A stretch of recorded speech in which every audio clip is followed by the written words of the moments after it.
de Estados exitosa. Unidos, que además está plasmada en su plan de seguridad, ¿no? Que fue revelado, que fue presentado por ellos mismos hace unas semanas, un plan donde se dice que el hemisferio occidental es prácticamente Estados Unidos y que nadie se puede meter, en particular China. Es decir, con ese plan y las declaraciones que han sacado, Estados Unidos está diciendo con toda claridad: los países de América Latina son semi-independientes. Nosotros podemos intervenir cuando consideramos que nuestros intereses están en riesgo. Estamos conectados ahora vía Zoom con Francisco Belaúnde, internacionalista. Francisco, muy buenos días. Exitosa. Buenos días, Nicolás. Gracias por la invitación. Comencemos por entender, bueno, ya creo que a estas alturas está, si hay un asunto que está claro, es que la extracción de Maduro y la política de Donald Trump hacia Venezuela no tiene que ver con la soberanía, con el respeto a la voluntad popular, con el sufrimiento del pueblo venezolano. Lo que quiere es el petróleo, ¿no es cierto? Y está dispuesto a negociar con quien tenga que, y si tiene que negociar con los chavistas para eso, no le hace ascos a esa posibilidad, ¿no? Pero, ¿por qué no nos resumes cuál es la situación, Francisco? Tú que la sigues cada hora prácticamente. Bueno, a ver, sí, él mismo lo ha dicho, ¿no? Él mismo dijo que lo primero es el petróleo, ¿no? Marco Rubio ha dicho lo mismo. El primero el petróleo y después lo demás, ¿no? Incluido, por ejemplo, el tema de los prisioneros, ¿no? De los prisioneros políticos, ¿no? Ahora, por supuesto, esto no quiere decir que más adelante esté contemplando, como lo ha dicho, una transición, en principio, hacia una democracia. Pero en todo caso no es lo prioritario en estos momentos para él, ¿no? Y además acaba de decir, ¿no?, que él contempla que solamente Estados Unidos va a controlar a Venezuela durante años, dice él, lo acaba de declarar, ¿no? Y entonces, sí, pues es una... Lo que pasa es que, digamos, la política de Estados Unidos ahora es una política que, como ellos dicen, ¿no?, centrada totalmente en lo que son los intereses de Estados Unidos. Es una política que es de manera desfachatada, una política imperialista. Ahora sí, se puede hablar efectivamente, ¿no?, de una política imperial de Estados Exitosa. Unidos, que además está plasmada en su plan de seguridad, ¿no?, que fue revelado, que fue presentado por ellos mismos hace unas semanas, un plan donde se dice que el hemisferio occidental es prácticamente Estados Unidos y que nadie se puede meter, en particular China. Es decir, con ese plan y las declaraciones que han sacado, Estados Unidos está diciendo con toda claridad: los países de América Latina son semi-independientes. Nosotros podemos intervenir cuando consideramos que nuestros intereses están en riesgo. Y por lo tanto, va a tratar de controlar, en particular, cuando quiere evitar que haya inversiones chinas masivas, y como por ejemplo, en un momento dado dijo, ¿no?, si ustedes quieren hacer obras de infraestructura y tienen que hacer licitaciones, no convoquen a empresas chinas. ¿Con qué derecho nos va a decir el señor, ¿no?, que nosotros no convoquemos a empresas chinas? Obviamente, China también es un riesgo. A mí me parece, por ejemplo, complicado que la Universidad de Lima esté en manos de dos empresas estatales chinas. Eso me parece arriesgado. Ok, eso lo sabemos, pero en todo caso, nosotros es nuestro problema, que no tiene por qué, puede deplorarlo, puede intentar que las empresas norteamericanas alicientes, pero es nuestro problema, ¿no? Y él pretende dictarnos nuestras políticas en parte. Bueno, es una política imperial, pues, eso es lo que pasa. Claro, porque lo que yo creo que ha dejado pasmados a María Corina Machado, que francamente a mí me ha penado mucho, porque yo creo que es una mujer que tiene mucho coraje, ha tenido mucho valor, ¿no es cierto?, para enfrentar, como ha enfrentado al régimen de Maduro, pero estar ahora proponiendo que le den el premio Nobel, que le transfiere el premio Nobel a Trump, o ofreciéndole a Trump ella la energía, porque está incluyendo en su discurso, yo te doy la energía, no negocie. Y Donald Trump ni le contesta. Hace como si en la entrevista extensa esta que le ha dado el New York Times ha sido, ¿no es cierto? Donald Trump el día de ayer. Sí. Cuando le preguntan por Edmundo González y para Corina Machado, mira para el techo y contesta otra cosa. Hace como si no existieran, ¿no? Cuando la lógica, lo que todo el mundo suponía, que si se producía cualquier forma de intervención norteamericana iba a ser sacar a los chavistas y restablecer, digamos, la legitimidad de un gobierno electo en julio del año pasado en elecciones cuyo resultado no fue desconocido por el chavismo. Habían perdido y había ganado Edmundo González. Entonces todo el mundo esperaba que eso, es decir, que le diga, señor Edmundo González, el gobierno es suyo, ¿no? Pero ni habla de él, Francisco. Sí, eso está muy claro. Ahora, yo puedo entender un poco la lógica en el sentido de que quién iba a controlar a los militares. Eso se puede entender, pero en todo caso como una solución de muy corto plazo, ¿no? Pero el señor, digamos, eso podría tener su lógica, será cierto o no. Es decir, tendrán razón porque lo hizo aparentemente a partir de un informe de la CIA, ¿no? Podrá tener razón o no, bueno, eso es otro tema. Pero en todo caso sería una solución de muy corto plazo y en todo caso no puede ningunear, como hizo a María, por supuesto, a Edmundo González, que para él prácticamente no existe. Entonces, ese es lo terrible, ¿no? Ese trato que le ha dado a María Corina, y lamentablemente María Corina Machado ha hecho lo que hacen todos los jefes de Estado y líderes mundiales. Tienen que adular, ¿no? Rebajarse, ¿no?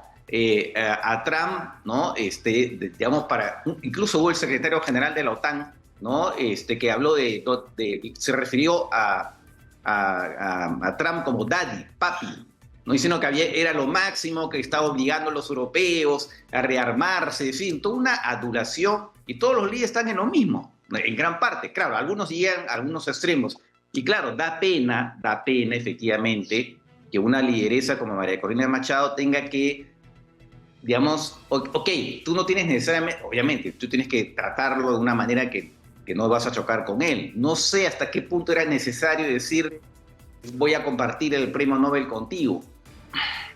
Como que ya mucho, ¿no? Pero en fin, en todo caso es verdad que todos los líderes están en esa línea también, ¿ah? Porque tienen a un desequilibrado, porque es que hay que decirlo, Donald Trump es una persona desequilibrada, ¿no? Entonces, tienen que adularlo como sea, ¿no? Para apaciguarlo.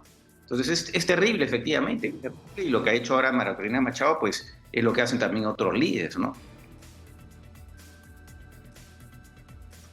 Hecho circular una declaración donde dice, de Marco Rubio, ¿no? Donde dice lo siguiente: estamos en guerra contra las organizaciones del narcotráfico, no en guerra contra Venezuela. No vamos a permitir que el hemisferio occidental sea una base de operación para los adversarios, competidores y los rivales de Estados Unidos. Lo que más nos importa es la seguridad, protección, bienestar y prosperidad de Estados Unidos. La firma es del secretario de Estado Marco Rubio, pero ha sido circulada por la Embajada de Estados Unidos en Lima. Y me imagino que lo mismo ha ocurrido en las embajadas de otros países. Es un mensaje bien fuerte, ¿no, Francisco?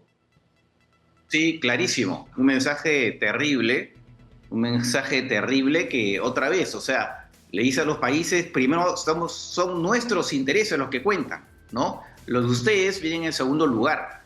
O sea, nunca se había visto, ¿no? No recuerdo porque siempre los países, claro, sus intereses los pueden, digamos, mostrar de una manera más amable, diciendo que, bueno, pero estamos con el mundo en general, pero acá dicen claramente, cuéntalo de nosotros y ustedes vienen en segundo lugar, ¿no? Y eso es terrible, es un mensaje brutal. Pero bueno, es la política de Estados Unidos actual, ¿no? Claro, ahora yo creo que esto va a durar mucho. Claro, ahora lo que están haciendo es, en relación al petróleo, bloqueando la salida de petróleo a todo destino que no sea los Estados Unidos. Lo que está diciendo Donald Trump es: nosotros compramos el petróleo, ¿no es cierto? Y el siguiente paso va a ser la entrada, por lo que entiendo ya, de empresas norteamericanas a volver a operar la actividad petrolera, pero digamos el cliente exclusivo va a ser los Estados Unidos. Esa es la propuesta. Ahora, esto es parte de toda, y esta declaración que circula a la embajada, es parte de toda una estrategia, ¿no es cierto?, de no reconocer más autoridad que la propia, ¿no es cierto? Ha salido un reporte de la Casa Blanca con respecto al retiro de los Estados Unidos. Ya el año pasado había empezado este proceso, ¿no es cierto?, de retiro de todo tipo de organización internacional. Hay que decir también, la mayor parte de ellas financiadas por los Estados Unidos. Por ejemplo, ayer Harold Forsyth nos decía, si Estados Unidos se retira de la OEA se cae porque no tiene quien la financie, porque los Estados Unidos son los que la bancan, ¿no es cierto? ¿Qué significa esto para ti? El retiro es decir, de todas las organizaciones, convenciones y tratados internacionales que sean contrarios a los intereses del país, dice, ¿no? Y que van a dejar además de participar en diversos programas, ya no solo de fuera de Naciones Unidas, sino ahora también de Naciones Unidas, ¿no? Sí, así es. Sí, eso forma parte de la postura anti-multilateral de Estados Unidos de Donald Trump, ¿no? Él siempre ha estado en contra de las organizaciones multilaterales. Él prefiere una diplomacia bilateral, ¿no? Y además, claro, de esta narrativa que dice que Naciones Unidas no sirve para nada y esas organizaciones tampoco. Es verdad que, por supuesto, se pueden revisar muchas cosas. He visto la lista, habla de una serie de organismos, de cosas que uno dice cuál es la verdadera, digamos, utilidad de eso, si efectivamente lo que están haciendo, ¿no? Pero no hay que olvidar una cosa. Sé que él critica mucho a las organizaciones multilaterales, sobre todo Naciones Unidas, pero las decisiones de esas organizaciones dependen de los estados. No es que sean autónomas. Cuando hay esta narrativa anti-ONU, oiga, no es que el secretario general puede tomar decisiones. Las decisiones se toman de manera colectiva y son los propios estados, no es la organización como tal, ¿no? Entonces, bueno, en todo caso, sí, él no quiere seguir financiando cosas que le parecen que más van en contra de su propio pensamiento, se puede llamar pensamiento, que es, por ejemplo, esto de contra el cambio climático, ¿no? Para él no existe, o en todo caso no se debe a la actividad humana, ¿no? Entonces, claro, y también todo lo que tiene que ver con el tema de género, todas estas cosas, también no quiere saber nada de apoyo al desarrollo, ¿no? Él prefiere una diplomacia bilateral en que al país le dice, yo te apoyo en esto, pero tú me das esto a cambio. Básicamente es eso su política, es una política transaccional, no de compromisos, no quiere compromisos multilaterales. Él lo que quiere es, ¿no?, sentarse con los países, imponer el poder de Estados Unidos, ¿no?, y decirles, ok, yo te puedo apoyar en esto, pero tú me das esto a cambio. Es una política efectivamente totalmente, como digo, unilateral, que la había mostrado, que no la había desarrollado en su primer mandato. Francisco, tenemos que ir a la pausa y no me gustaría terminar esta entrevista sin hablar del otro conflicto que se está generando, que es el de Groenlandia, ¿no? De la pretensión de los Estados Unidos de o comprar Groenlandia y si no le aceptan la compra, invadirlo. Simplemente más o menos lo que han dicho. ¿Por qué es tan importante esto? Quisiera que hablemos de este tema. Y de algunos otros, fíjate, recordé que cuando terminaba Javier Pérez de Cuéllar su mandato como secretario general de Naciones Unidas, yo le hice una entrevista y al final, ya de manera informal, me dijo que a él le había costado finalmente entender que los países no tienen amigos ni enemigos, los países tienen simplemente intereses y que en el camino se encontró con cosas sorprendentes que los amigos más, ¿no es cierto?, encarnizados podrían tener entendimientos sorprendentes y los países supuestamente amigos podían terminar confrontados simplemente por el juego de intereses, ¿no? Pero en fin, hablemos de esto, por favor, tras la pausa. Estamos con Francisco Belaúnde, internacionalista. Con él regresamos. Seguimos con Francisco Belaúnde, internacionalista. El día de ayer, Francisco, el presidente Donald Trump dio una entrevista al New York Times muy extensa, ¿no? Estuvo 2 horas o más conversando con 4 periodistas. Y en medio de la conversación, donde más o menos ha repetido lo que tú has señalado, ¿no? Entró una llamada de Gustavo Petro y conversó largamente con Gustavo Petro. Han acusado sus opositores a Gustavo Petro de haberse arrodillado el día de ayer, que él llama a Petro para pedirle, él llama a Trump para pedirle, y Gustavo Petro publicó hoy día, libertad o libertad, dice. Ahora, a los que fueron a Estados Unidos con su mentira, dicen que me arrodillé. Otra mentira. Tiran la piedra y esconden la mano. Nadie que sea del M-19 se niega al diálogo. Es el diálogo donde se encuentra la paz. El diálogo no arrodilla, la mentira sí. Eso es lo que dice Gustavo Petro. Ahora, ¿se arrodilló o no se arrodilló? Digamos. Fue a pedir chepa, como se decía antes, ¿no? Mira, no, yo no lo creo, porque en realidad Petro hace tiempo que decía que quería conversar con Trump, y sí hay que reconocer, en medio de todas las críticas que se puede hacer, que en medio de todo, Trump es una persona que es una persona muy impulsiva, muy emotiva en sus actitudes, ¿no? Lo cual lo hace imprevisible, ¿no? Entonces, claro, él puede atacar a varias personas, como por ejemplo hizo con Lula. Tú recordarás las sanciones que le impuso a Lula y finalmente terminó transando con él, porque además veía que las exportaciones brasileñas, sobre todo en materia de alimentos, están creándole estos aranceles problemas en Estados Unidos, ¿no? Entonces, es verdad que es una persona que al final puede... Por eso se le dicen a algunos que el señor retrocede, ¿no? Toma una medida dura, pues retrocede, lo piensa. Eso lo hace imprevisible, pero deja espacio por lo menos para algunos líderes para conversar. Y en todo caso sí, yo considero que es una buena noticia, ¿no? Porque había estas amenazas de intervenir en Colombia. Es una buena noticia que finalmente se haya producido ese diálogo, y no creo que se pueda comparar a lo que hemos mencionado sobre María Corina Machado, ¿no? Obviamente, todo el mundo tiene que conversar con Donald Trump. O sea, si puedes conversar con él, sí. En la medida de lo posible, no agacharte, no humillarte. Casi todos lo hacen, pero tampoco no hacerlo demasiado en todo caso. Entonces sí, además Colombia, no olvidemos que es un aliado muy importante de Estados Unidos. Ese estatus de aliado importante fuera de la OTAN, que ahora se le quiere dar al Perú, ya lo tiene Colombia, como tiene Argentina. Entonces, lógicamente tienen que conversar. Por eso que no creo que se pueda considerar que ha ido a agacharse, simplemente, bueno, a tratar de encontrar una manera de cooperar, porque efectivamente el tema narcotráfico en Colombia, obviamente son los países, ¿no? Más importantes, es mayor productor de cocaína, ¿no? Evidentemente, ¿no? Ahora, ¿qué va a pasar con el Perú? Es posible, porque acá se cruzan dos problemas, ¿no es cierto? Uno, somos, junto con Colombia, grandes productores de clorhidrato de cocaína. Uno de los destinos de la cocaína que produce el Perú es los Estados Unidos, a través de México sobre todo. Pero en el otro lado, nuestro principal socio comercial es la China. Es decir, es el más grande inversionista que hay en el Perú en este momento, y ya lograron tener ¿no es cierto?, la administración del puerto de Chancay. Están empezando a construir, lo cual es una buena noticia, dicho sea de paso, un tren que va a conectar Chancay con las zonas mineras.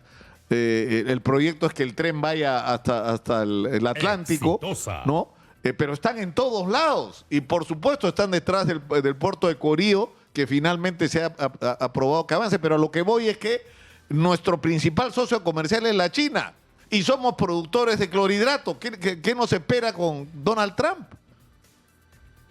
Sí, habrá que, justamente eso requiere del Perú una diplomacia muy cuidadosa, ¿no? Muy cuidadosa. Yo me imagino que Estados Unidos no puede pretender, ¿no?, que nos privemos de un mercado tan importante como el chino. Lo que ellos van a buscar seguramente es evitar, ¿no?, que haya, como decía, ¿no?, tratar de frenar esa invasión de empresas chinas, ¿no? Pero el problema está en que dice, bueno, que entren empresas de Estados Unidos, pero hay un problema ahí. Y es que China tiene la gran ventaja de que muchas de sus empresas son estatales. Y entonces, cuando deciden invertir en algo, no solamente hay una finalidad comercial de toda empresa, por supuesto, de ganar dinero, sino también en materia geopolítica, de extraer minerales para llevarlos a China, pero también para aumentar la influencia en el país. Son empresas estatales que tienen una estrategia no solamente comercial, sino también geopolítica. las empresas occidentales son distintas. Las empresas occidentales son totalmente privadas y no nos importa el tema geopolítico. Entonces, si las empresas, ellos van a ver la rentabilidad. Y muchas empresas occidentales están en parte en manos de fondos de inversión. Entonces, si ellos ven que en el Perú, por ejemplo, Donald Trump quiere que ellos inviertan en el Perú y ellos dicen, ¿sabes qué? Hemos evaluado y los accionistas hemos determinado que la verdad es peligroso, no vale la pena, no van a invertir. Así de simple.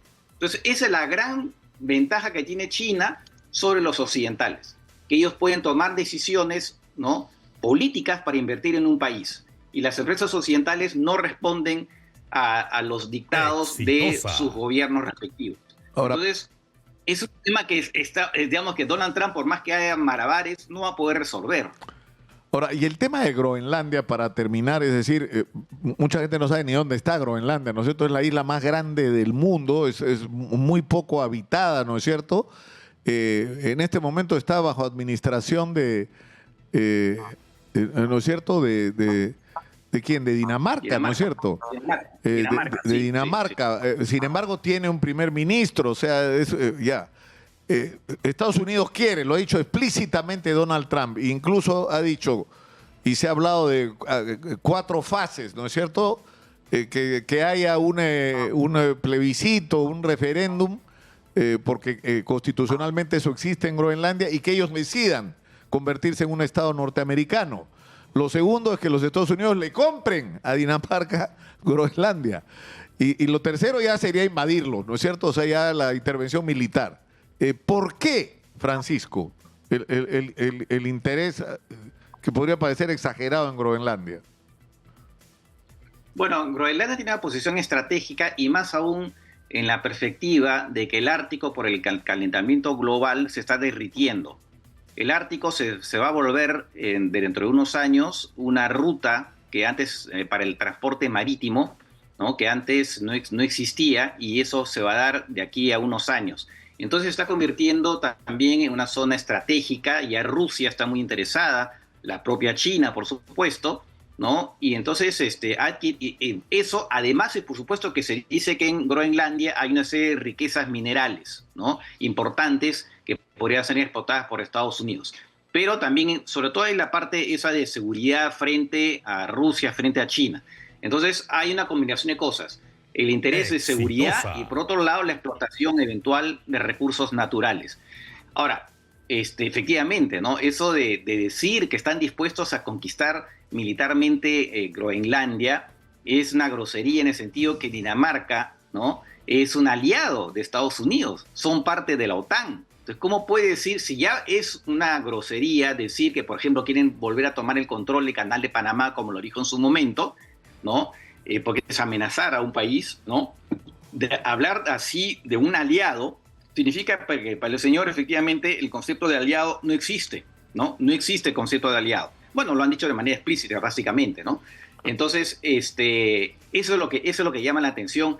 Ahora, ¿hasta qué punto vaya a dar ese paso? Bueno, ya Estados Unidos tiene una base militar, ojo, ¿eh? Y ellos, por un acuerdo que existe, pueden incrementar la presencia militar también, ¿no?, ampliar esa base en Groenlandia. Pero efectivamente es otro episodio de ese espíritu que tiene ahora Estados Unidos de hacer lo que le parece, lo que le viene en gana. Y eso es terrible, ¿no? La verdad es que no creo que esto vaya a durar, con toda franqueza, pero en fin, vamos a ver. Francisco, muchas gracias por habernos atendido, por habernos ilustrado. Muy gentil, como siempre, Francisco Belaunde.